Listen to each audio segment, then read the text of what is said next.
الحمد لله وحده والصلاة والسلام على من لا نبي بعد أما بعد فإن خير الحديث كتاب الله وخير الهدي هدي محمد صلى الله عليه وسلم وشر الأمور محدثاتها وكل محدثة بدعة وكل بدعة ضلالة وكل ضلالة في النار فأعوذ بالله من الشيطان الرجيم يا أيها الذين آمنوا اتقوا الله حق تقاته ولا تموتن إلا وأنتم مسلمون عن أبي هريرة رضي الله تعالى عنه قال رسول الله صلى الله عليه وسلم كل أمتي يدخلون الجنة إلا من أبى قيل يا رسول الله من أبى قال من أطاعني دخل الجنة ومن أساءني فقد أبى। সম্মানিত উপস্থিতি, সর্বপ্রথম আল্লাহ সুবহানাহু ওয়া তাআলার বারগাহে শুকরিয়া জ্ঞাপন করব যে আল্লাহ তাআলা জুমার সালাত আদায় করার লক্ষ্যে আমাদেরকে মসজিদে প্রেরণ করেছেন, যিনি বিচার দিবসের একচ্ছত্র অধিপতি, বিশ্ব নিয়ন্তা, হায়াত এবং মাউতের মালিক, সেরা বলি জাতের বারগাহে শুকরিয়া জ্ঞাপনার্থে আমরা বলি আলহামদুলিল্লাহ। অতঃপর সমগ্র মানব জাতির শিক্ষক, সমগ্র মানব জাতির পথ প্রদর্শক মুহাম্মদুর রাসূলুল্লাহ সাল্লাল্লাহু আলাইহি সাল্লামের উপর শতকোটি সালাত ও সালাম বর্ষিত হোক, আমরা বলি আল্লাহুম্মা আমিন। আজ সংক্ষিপ্ত জুমার খুতবার বিষয় যুগে যুগে আল্লাহদ্রোহীদের শাস্তি। উক্ত বিষয়ে তথ্য এবং তত্ত্ববহল আলোচনা করার চেষ্টা করব ইনশাআল্লাহুল আজিজ। আল্লাহ সুবহানাহু ওয়া তাআলা এই গোটা বিশ্বের মালিক। যা আমরা দেখি বা যা দেখি না, সমস্ত কিছুর মালিক আল্লাহ সুবহানাহু ওয়া তাআলা। আল্লাহ সুবহানাহু ওয়া তাআলা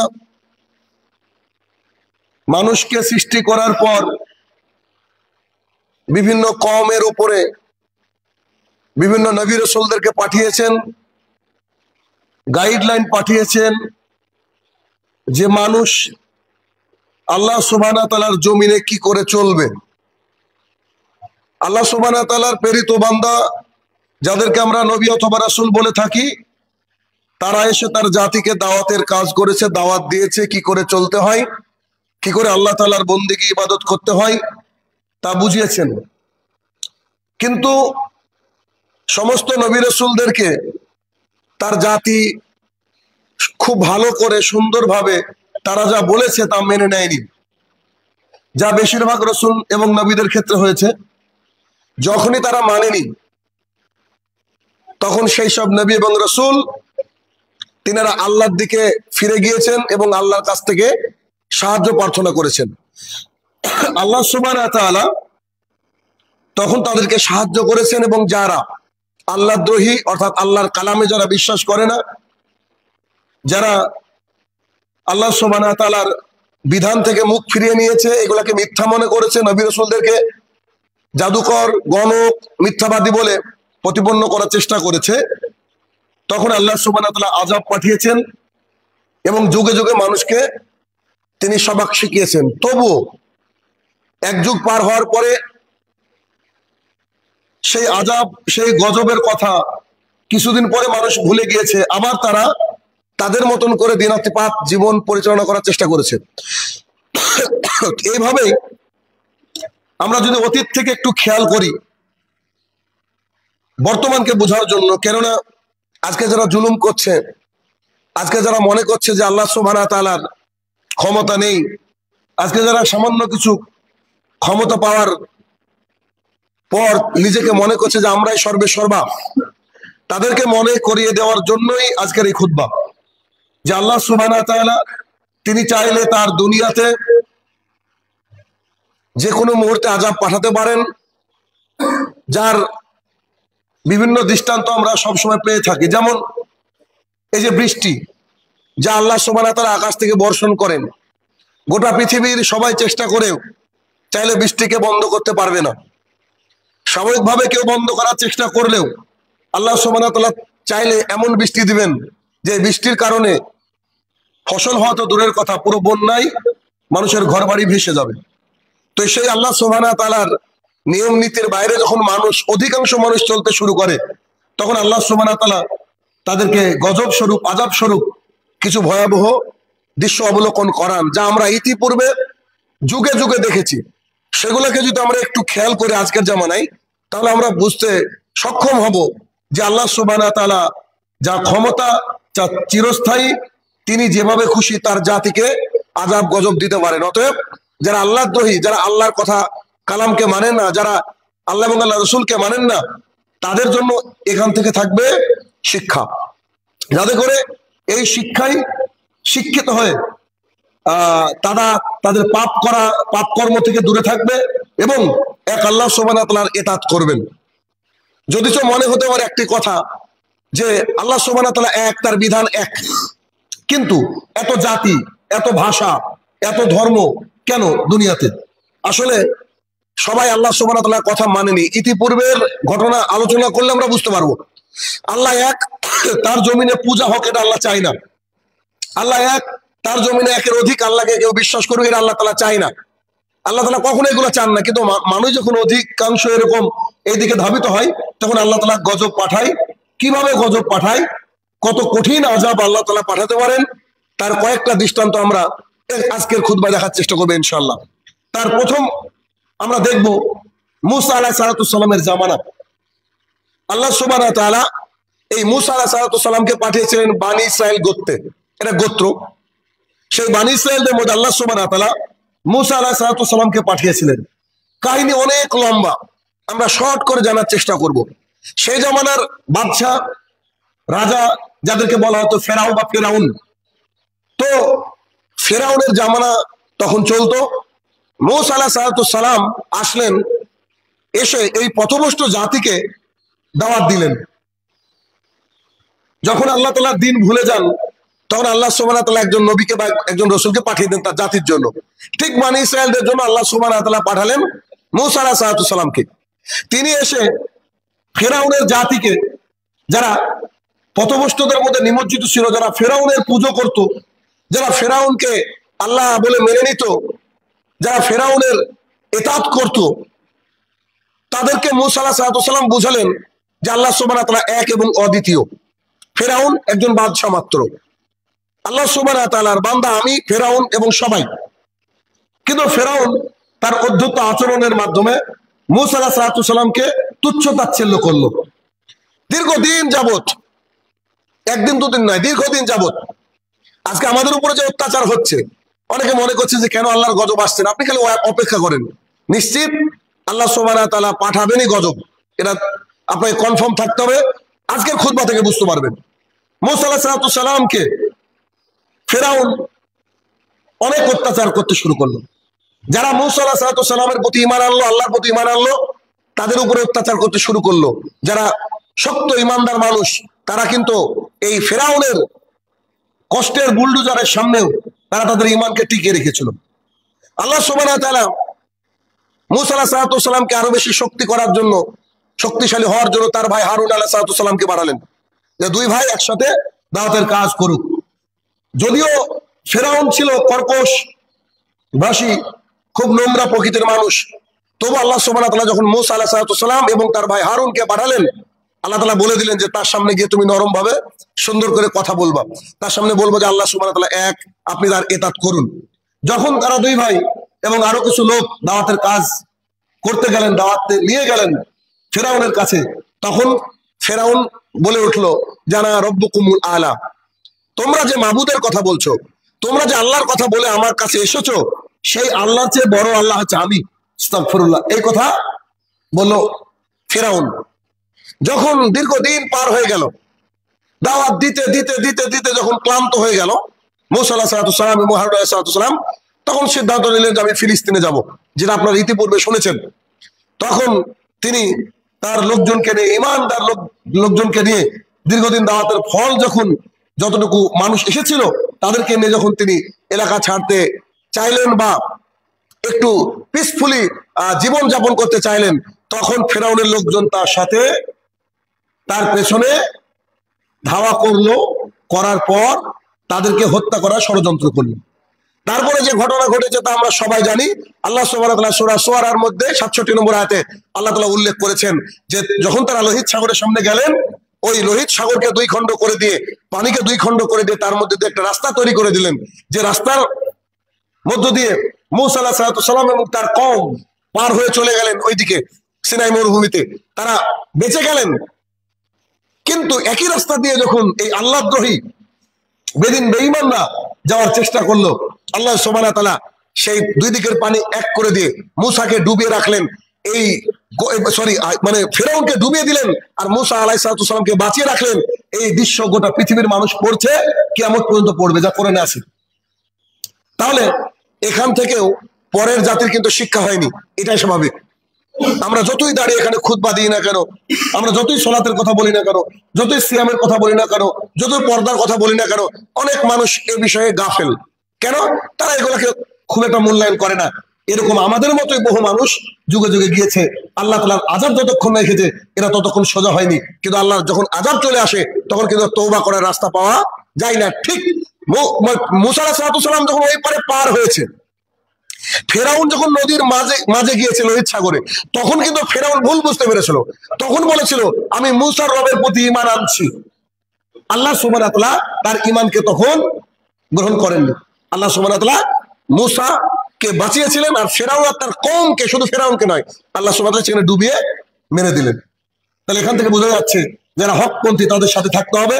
বিপদ আপদ আসলে একমাত্র আল্লাহর উপরে তাওয়াক্কুল করতে হবে। আল্লাহ সুবহানাহু ওয়া তাআলাকে বাঁচিয়ে দিবেন, যা আমরা পরবর্তী সময় ইনশাআল্লাহ আরো জানার চেষ্টা করব। এরপরে দীর্ঘদিন পার হয়ে গেল, সে জামানা চলে গেল। এইরকম যখন আযাব আসে তারপরে মানুষ আবার কিন্তু আল্লাহর ইতাআত করে, কিছুদিন ভালো থাকে। দীর্ঘদিন এরকম সময় চলতে চলতে চলতে চলতে যখন মানুষ আবার আল্লাহ তাআলার দ্বীনকে ভুলে গেল, আবার তারা আল্লাহর জমিনে মূর্তি পূজায় লিপ্ত হয়ে গেল, তখন আল্লাহ সুবহানাহু ওয়া তাআলা একজনকে পাঠালেন, যার নাম হচ্ছে ইব্রাহিম আলাইহিস সালাম। আল্লাহ সুবহানাহু ওয়া তাআলা ইব্রাহিম আলাইহিস সালামকে পাঠিয়েছিলেন। সেই সময় রাজা ছিল নমরুদ, গোটা পৃথিবীর রাজা, গোটা পৃথিবীকে শাসন করতো নমরুদ। আল্লাহ সুবহানাহু ওয়া তাআলা তাকে পাঠালেন। তারা ছিল মূর্তি পূজক, নমরুদের জাতি, তারা ছিল মূর্তি পূজক। ইব্রাহিম আলাইহিস সালাম যিনি আল্লাহর নবী এবং জলিল কদর নবী, সেই ইব্রাহিম আলাইহিস সালাম নিজের পিতা আজরকে বললেন, আব্বু, বাবা, বাব্বা, তুমি এক কাজ করো, তুমি এক আল্লাহর ইবাদত করো।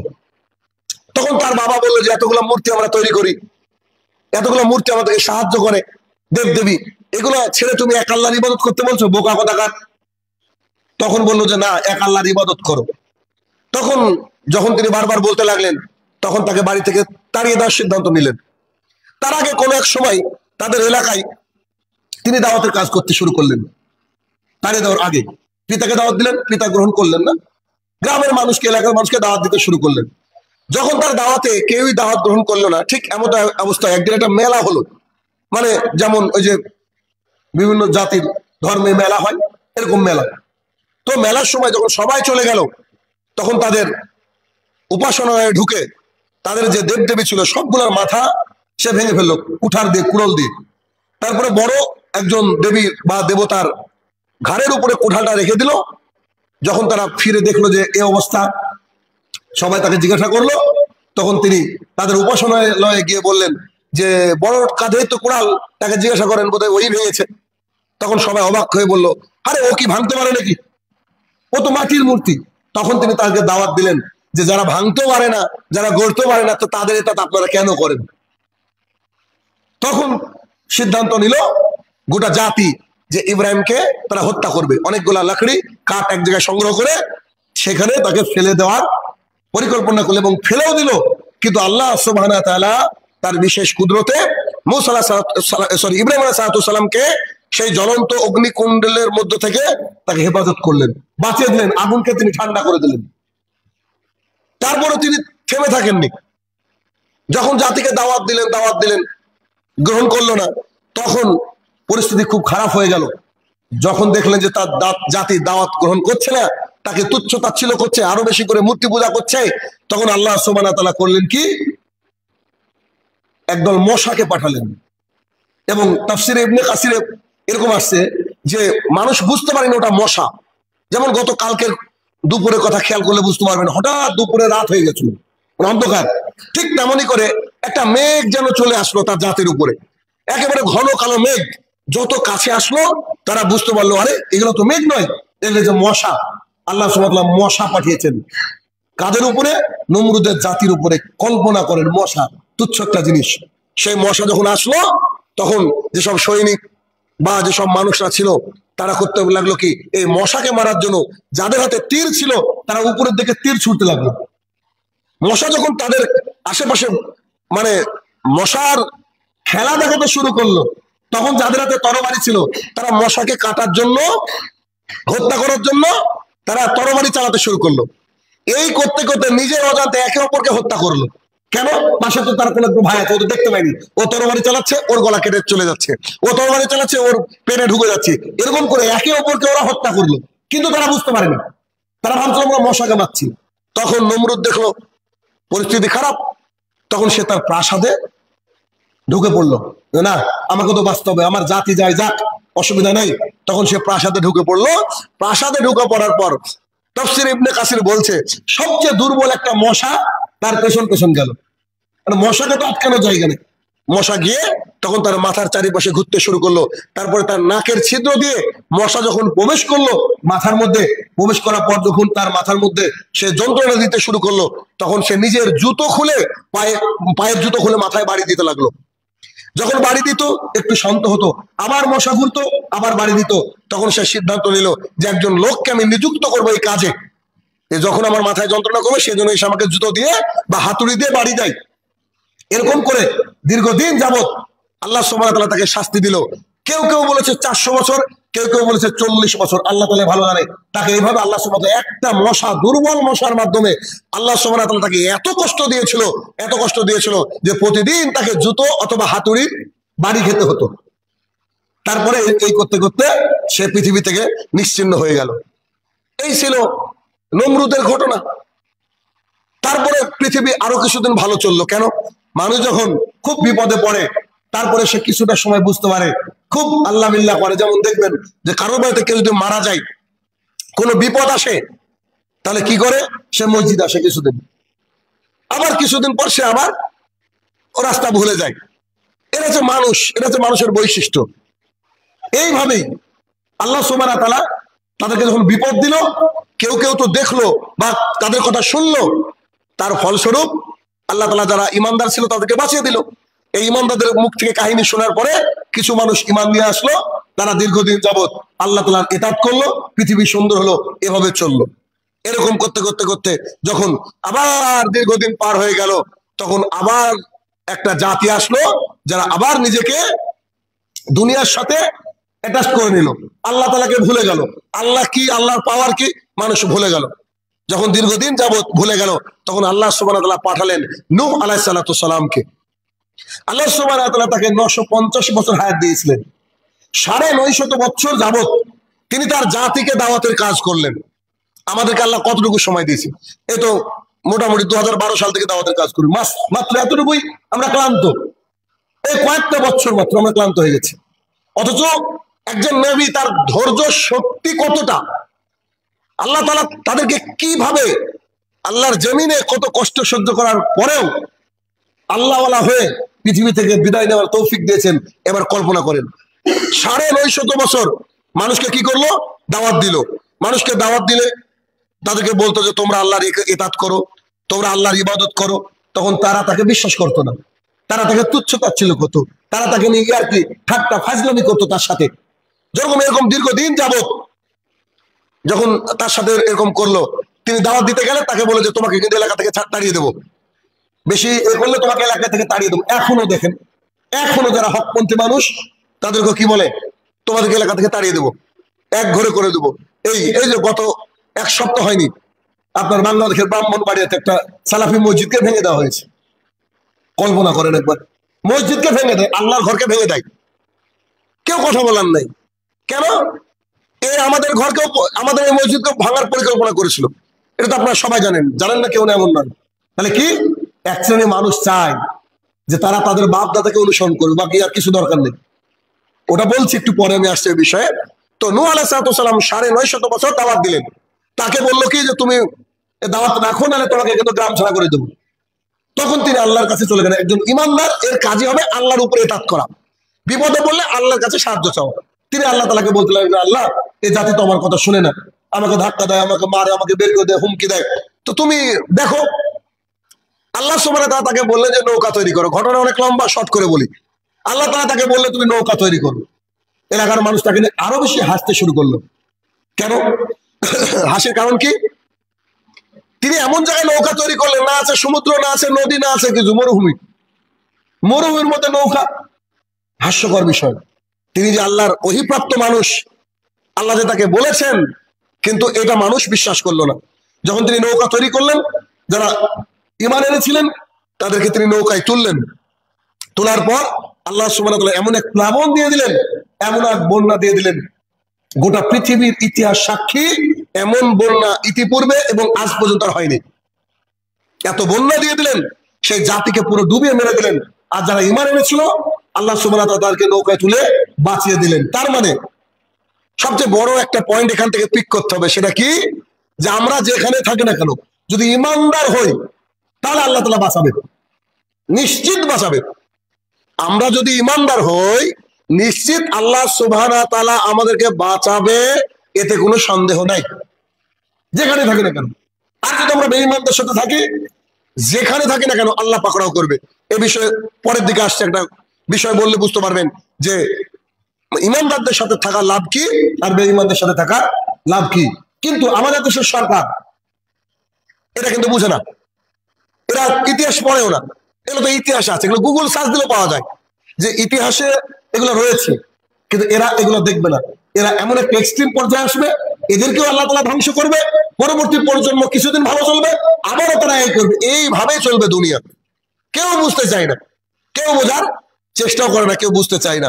এরপরে যখন আল্লাহ সুবহানাহু ওয়া তাআলা বন্যা দিয়ে নষ্ট করে দিলেন, তারপরে কিছুদিন আবার চললো জাতি ভালো, গোটা পৃথিবী আবার ইসলামে ছেড়ে গেল, সবাই আল্লাহর ইবাদত করতে শুরু করলো। যখন এরকম করতে শুরু করলো, তখন আবার যখন মানুষ পাপের মধ্যে নিমজ্জিত হয়ে গেল, আল্লাহ সুবহানাহু ওয়া তাআলা পাঠালেন তার নবী হুদ আলাইহিস সালামকে।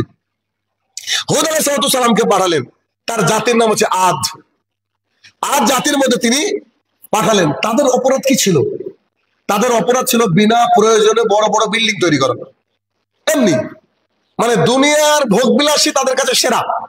এক শ্রেণীর মানুষ আছে, এক শ্রেণীর কম আছে, দেখবেন তারা বলে যে মরার পরে কিছু নাই, দুনিয়াতে একটু এনজয় করি, দুনিয়াতে একটু মজা লুটি, এরকম এক শ্রেণীর মানুষ আছে।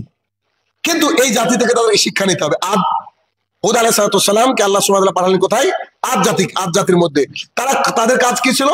বিনা প্রয়োজনে বড় বড় বিল্ডিং নির্মাণ করতো, প্রাসাদ নির্মাণ করতো, অট্টালিকা নির্মাণ করতো, মানে কম্পিটিশন হতো, একে অপরের কাছে কম্পিটিশন করতো যে আমি সবচেয়ে বড় প্রাসাদ নির্মাণ করেছি, ও বলতো যে না আমি, মানে তারা ভোগ বিলাস ইত্যাদিতে মত্ত থাকতো, আল্লাহকে ভুলে গিয়েছিল তারা।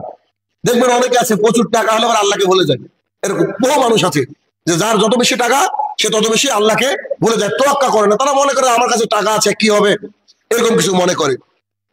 তারা নিজেকে সবচেয়ে শক্তিশালী মনে করতো। কেন? টাকা আছে, অর্থ আছে, তাদের প্রাসাদ করছে, পৃথিবীতে দম্ভ ভরে চলছে। আদ জাতি, ভালো করে মনে রাখবেন, বড় বড় প্রাসাদ তৈরি করতো, বিল্ডিং তৈরি করতো, কম্পিটিশন করতো, আর নিজেদেরকে সবচেয়ে শক্তিশালী মনে করতো। তারা মনে করতো যে আল্লাহ কিছু করতে পারবে না আমাদের, কারণ এত শক্তিশালী আমি ঘর তৈরি করেছি, ভূমিকম্প, ওই খরা, বন্যা কিছু করতে পারবে না আমাদেরকে, ডাউন টেকনোলজি আমরা দিয়ে কাজ করেছি, এরকম করে তারা ভাবতো। মানে তাদের জাতির অপরাধ ছিল একটা, যে তারা পার্থিব সুখ, পৃথিবীর সুখকে সবচেয়ে বড় সুখ মনে করতো। এখন কিন্তু বর্তমানে অনেক মানুষের মধ্যে এটা দেখা যায় যে পৃথিবীর সুখটাই অনেক বড় সুখ, এটা মনে করে। তাহলে কি এরকম করতো? সোজা কথা, তারা পরকালকে বিশ্বাস করতো না। পরকালকে বিশ্বাস করতো, পরকালে কি আছে ওসব ব্যাপার না, পৃথিবীতে যে কদিন বাঁচে একদম আনন্দে থাকি, অমুক তমুক ইত্যাদি। এইরকম ভাবে যখন চলতে লাগলো, তখন আল্লাহ সুবহানাহু ওয়া তাআলার কাছে নবী সাহায্য চাইলেন।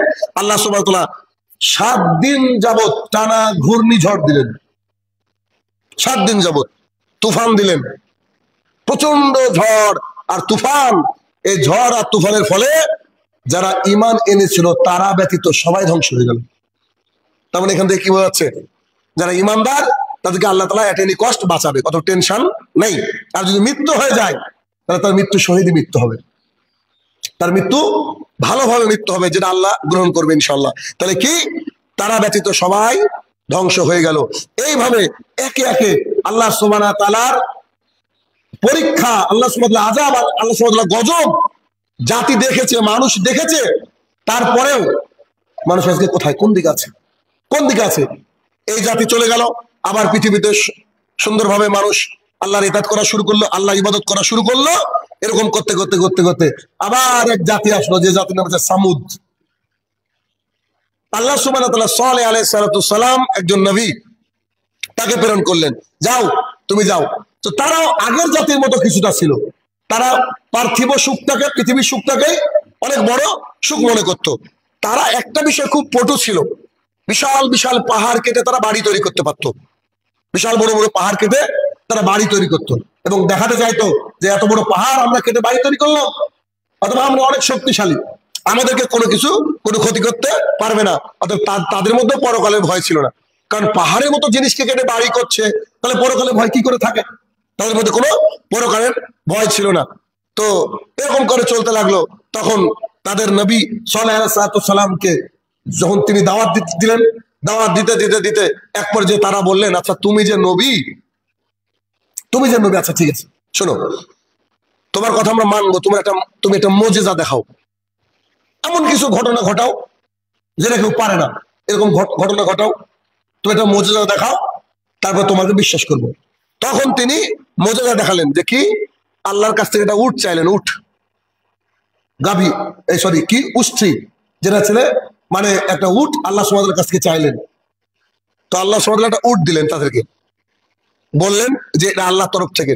এই উটটা যখন যেখানে পানি পান করবে, পানি পান করতে দেবা, দুধ দহন করে তোমরা দুধ খাবা, অসুবিধা নেই, কিন্তু তাকে কষ্ট দেওয়া যাবে না, তাকে কোনো কিছু বাধা দেওয়া যাবে না, এটা আল্লাহর তরফ থেকে এসছে, এই উটকে তোমরা কষ্ট দিও না। তো তারা করলো কি, তারা বললো আচ্ছা ঠিক আছে দেখাচ্ছি, তুমি জাদু দেখাও আমাদের সামনে। তখন আল্লাহ সুবহানাহু ওয়া তাআলার এই উষ্ট্রিকে তারা হত্যা করলো, জবাই করলো, জবাই করে করলো কি, তারা গোস্তকে বন্টন করে দিল, মানে আল্লাহর উটকে জবাই করে গোস্ত বন্টন করে খেয়ে নিয়েছে। চিন্তা করেন মানে কি অবস্থা ছিল সেই জাতির। যখন এই পরিস্থিতি হলো, তখন নবী, তাদেরকে তো আল্লাহ তাআলা অনেক ধৈর্য দেয়, আল্লাহ সুবহানাহু ওয়া তাআলার নবী তখন তাদেরকে বললেন, আপনাদেরকে আমি সময় দিলাম 3 দিন, তওবা করেন, যা করেছেন করেছেন, আমাকে তো অত্যাচার করেছেন, আল্লাহর উটকে জবাই করেছেন, আপনারা তওবা করেন, আপনাদেরকে আমি 3 দিন সময় দিলাম, আপনারা তওবা করেন। তখন তারা উদ্ধত আচরণ করলো নবীর সাথে, তারা কেউ কি করলো না, তওবা করলো না। আল্লাহ সুবহানাহু ওয়া তাআলা আকাশ থেকে একটা বিকট আওয়াজ পাঠালেন, আওয়াজেও যে মানুষ মারা যায়, এটা একটা তার প্রমাণ। আল্লাহ সুবহানাহু ওয়া তাআলা আকাশ থেকে কি করলেন, একটা আওয়াজ পাঠালেন, মানে বিকট আওয়াজ, যে আওয়াজের কারণে সবাই মারা গেল। সূরা শামসের 14 নম্বর আয়াত আল্লাহ যেটা বলেছেন, যে তারা সবাই মারা গেল, শুধুমাত্র যারা ঈমান এনেছিল কেবলমাত্র তারা বেঁচে গেল, কেবলমাত্র তারা বেঁচে গেল। তাহলে এই যে আওয়াজ, একবার চিন্তা করেন।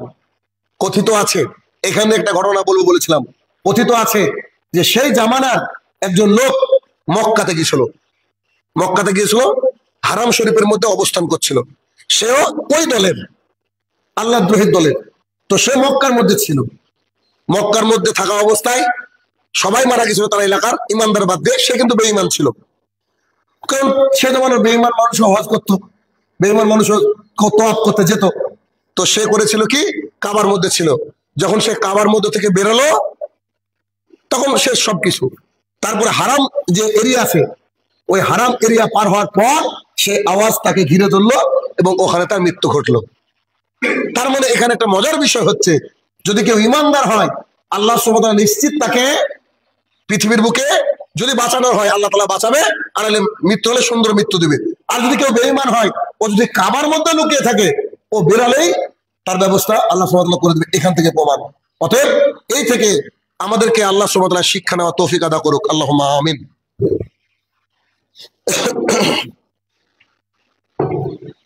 আলহামদুলিল্লাহি ওয়াহদা ওয়াসসালাতু ওয়াসসালামু আলা মান লা নাবিয়্যা বাদা, আম্মা বাদ। সালেহ আলাইহিস সালামের জাতি কিভাবে ধ্বংস হলো তা আমরা দেখলাম। তার পরবর্তী সময় মানুষ আবার কিছুটা ভয় করলো, কিছুটা দিনাতিপাত করলো, তারা দিন ইসলাম দিনকে বুঝলো, এরকম করে চলতে শুরু করলো। তারপরে এমন এক জাতি আসলো যারা খুব অপকর্ম করত, যেটা হচ্ছে বর্তমানে জর্ডান যেখানে রয়েছে জর্ডান, সেই জর্ডানের এলাকায় আল্লাহ সুবহানাহু ওয়া তাআলা আমাদের নবীকে পাঠালেন লূত আলাইহিস সালাম। তার জাতি অপকর্ম করতো, সমকামী ছিল তারা নারী পুরুষকে বিয়ে করতো না, পুরুষ পুরুষকে বিয়ে করতো, নারী নারীকে বিয়ে করতো, যেটাকে সমকামী বলা হয়, যেটা ঘোর অন্যায়। কিছুদিন আগে আমাদের দেশে আইন পাশ হয়েছে, এটাও নাকি জায়েজ। তাহলে পাথর খাওয়ার জন্য আমাদেরকে রেডি থাকতে হবে, কিছু করার নাই। এই দেশে আইন পাশ হয়েছে যে সমকামিতা জায়েজ। চিন্তা করেন, মানে ছেলে ছেলেকে বিয়ে করবে, মেয়ে মেয়েকে বিয়ে করবে। তাহলে এরা তো ইতিহাস পড়ে না, জানেও না, এরা তো মূর্খ। এরা তো কোনোদিন স্কুলে গিয়ে পড়াশোনা করেনি, যারা এই আইনের চেয়ারে বসে আছে। যদি পড়তো তাহলে অন্তত দেখতে পেত। এমন তো না যে এগুলো খালি ধর্মীয় কথা বলছে, এমন না, ইতিহাস খুঁজলেও তো পাওয়া যায়। দেখেন কি পরিস্থিতি হয়েছিল, দেখাচ্ছি। কেন কি তার জাতি কামিতার মধ্যে লিপ্ত ছিল। লূত আলাইহিস সালাম আসলেন, তিনি বললেন যে তোমরা এই কুকর্ম করছো, এ থেকে তোমরা সরে আসো। তখন তারা তাকে হুমকি দিল যে আপনি উল্টো পাল্টা কথা বলেন না, আমরা যেমন করে আছি, আমরা এনজয় করছি, আমরা আমাদের মতো আছি, আপনি এখান থেকে সরেন, নাহলে বের করে দেবো।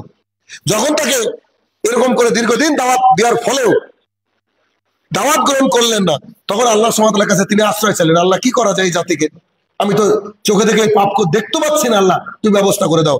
আল্লাহ সুবহানাহু ওয়া তাআলা আকাশ থেকে পাথর বর্ষণ করলেন। আজকে বৃষ্টি হচ্ছিল না, এই বৃষ্টির জায়গায় যদি বড় বড় পাথর আসে কি হবে বলেন এবার। আল্লাহ সুবহানাহু ওয়া তাআলা পাথর বর্ষণ করলেন এবং ভূমি ধস দিলেন, অর্থাৎ ভূমিকম্প দিয়ে দিলেন, যেটা সূরা হুদ আয়াত নম্বর 82 মধ্যে আল্লাহ তাআলা একেবারে স্পষ্ট বলে দিয়েছেন যে তোমরা কি সেই জাতির কথা জানো না। এবং যে কথাটা বলতে চাইছি, এই পর্যায়ে এসে যদি কোনোদিন আল্লাহ ক্ষমতা দেয় বা কেউ যদি যায় বা ইউটিউবে সার্চ দিলে বুঝতে পারবেন, এই জর্ডানের এই এলাকাটা মৃত সাগর বলে একটা জায়গা আছে, এইখানে আল্লাহ সুবহানাহু ওয়া তাআলা এই জাতিকে উল্টে রেখে দিয়েছিল।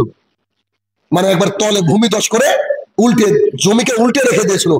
এইখানে এই যে মৃত সাগর যেখানে আছে জর্ডানের আশপাশে, এখানে আজ পর্যন্ত ওর মধ্যে একটা ব্যাঙাচিও নাই। মানে সাগর আছে, কোনো মাছ, কোনো জীব ওখানে থাকতে পারে না। আল্লাহর আযাব, আল্লাহর গজব এত কঠিন, অথচ এরা সংসদে বসে আইন পাস করে। কত বড় সাহস! যাক জর্ডানে, আমি নাই ধর্মের কথা বুঝি, তারাও তো আমরা ধর্মীয় মানুষ, ধর্মের কথা বলি, এখনো যাক, বা এখনই ইন্টারনেটে সার্চ দিক গুগলে যে ওখানে কোনো জীবিত আছে কিনা, কেউ জীবিত নেই ওখানে। ওটা যে মৃত সাগর নামে পরিচিত জর্ডানের এলাকায়। অথচ আজকে চিন্তা করেন, ডেড সি বলে সার্চ দিলে তো পাওয়া যাবে, অথচ মানুষ সমকামিতা আজও লিপ্ত, এখনো বিবাহ হয়। তাহলে আমরা কোন জামানে আছি একবার কল্পনা করেন। অতএব আল্লাহর কাছে বেশি বেশি তওবা করতে হবে, বেশি বেশি ইস্তেগফার পাঠ করতে হবে।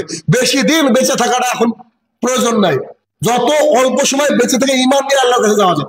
এটা আমি হিসাব করে দেখছি এখন, যে দীর্ঘদিন বাঁচবো এমন তামান্না করা আমার মনে হয় ঠিক না। এখন ভাবতে হবে যে যেহেতু মারা যেতে হবে, তাহলে কি যতদিন ঈমানটা পাকা আছে ওই অবস্থার জন্য মৃত্যু হয়, এই চিন্তা করতে হবে এখন বর্তমানে।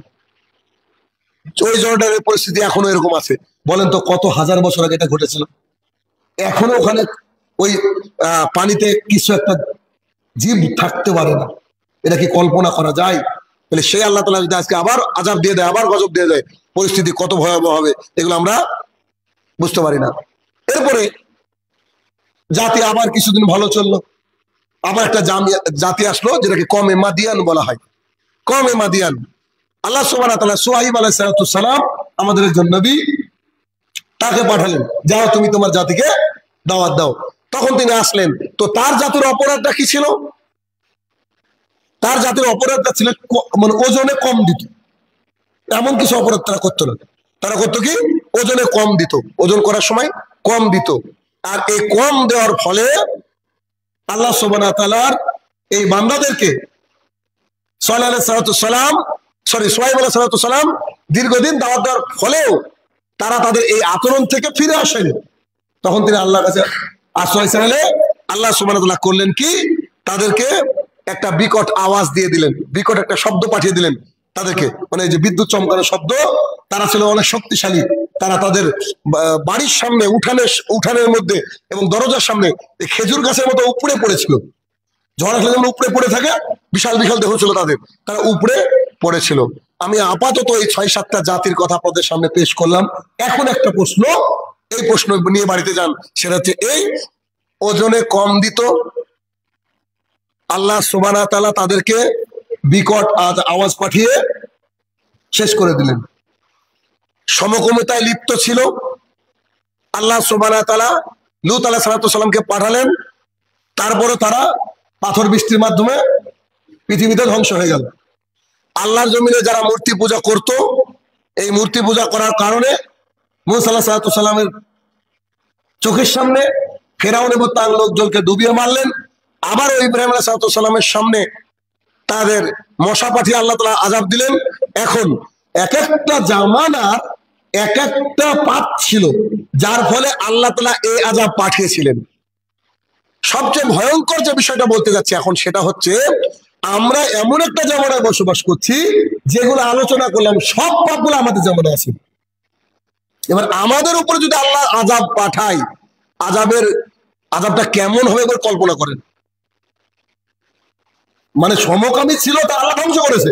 আমাদের জামানায় সমকামী আছে, আমাদের জামানায় ওজনে কম দেয় লোক হাজারো লাখও আছে, আমাদের জামানায় মূর্তি পূজা হাজারো আছে, আমাদের জামানায় দুনিয়ার ভোগ বিলাসে মত্ত এরকম লোক হাজারো আছে।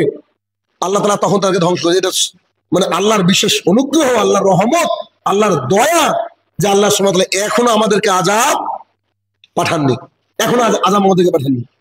তবে আমাদের এই কুকীর্তির কারণে রাসূলুল্লাহ সাল্লাল্লাহু আলাইহি ওয়াসাল্লাম বলছে, কোন জাতির উপরে আল্লাহ সুবহানাহু ওয়া তাআলা যখন এরকম খারাপ একটা রাজাবাদ থেকে চাপিয়ে দেয়, তখন বুঝে নে তো ওটা তোমাদের হাতের কামাই, আমাদের হাতের কামাই। আমরা মুসলমান হয়ে মুসলমানের মসজিদ ভাঙার চিন্তা করছি, তা আল্লাহ তাআলা তো আমাদেরকে সাইজ করবে দিয়েছে সরকার। নাও এবার দিন রাত টেনশনে থাকো সবসময়, কখন সিএ, কখন এনআরসি, কখন ইউনিফর্ম সিভিল কোড, কখন ট্রিপল তালাক, কখন আর্টিকেল 370, কখন আপনার এই সেই কত নানান ঝামেলা। দেখেন, অতএব সবচেয়ে এখন বর্তমানে বাঁচার রাস্তায় ইমানদার হতে হবে, কখন চলে যেতে হবে, কখন আল্লাহর গজব আসবে তা থেকে বাঁচার চেষ্টা করতে হবে।